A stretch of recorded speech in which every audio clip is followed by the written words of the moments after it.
C'est une journée au pas de course, une succession de réunions, la matinée à Namur, l'après-midi à Bruxelles, au siège du parti, un peu à l'étroit depuis l'effervescence du 9 juin.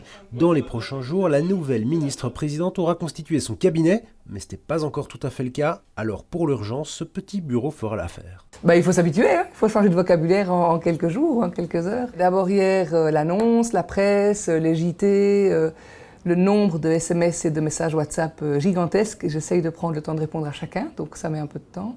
Je mesure l'ampleur de la tâche, voilà, et donc je pense que c'est bien aussi de se le répéter et de bien mesurer les responsabilités qui sont les miennes dorénavant. Et la tâche n'est pas des moindres, la ministre-présidence comme première fonction exécutive, mais il faut dire que cette Ucloise ne débarque pas en politique. Elle est passée par plusieurs cabinets, notamment celui de Joël Milquet.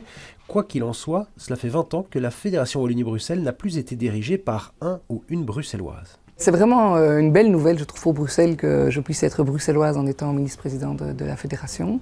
Je pense que c'est une manière de leur garantir une concertation, une relation directe avec la Fédération.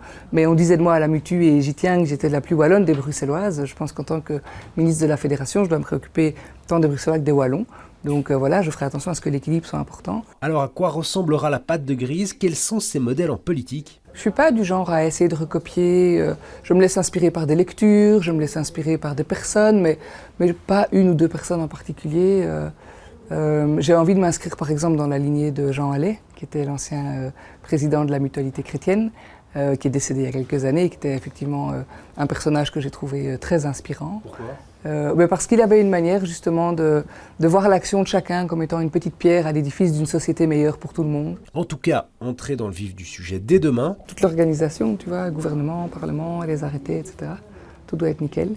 Tout doit être nickel, prestation de serment du nouveau gouvernement, prestation face au roi aussi, et puis au boulot pour les 5 ministres à ses côtés à la Fédération Wallonie-Bruxelles.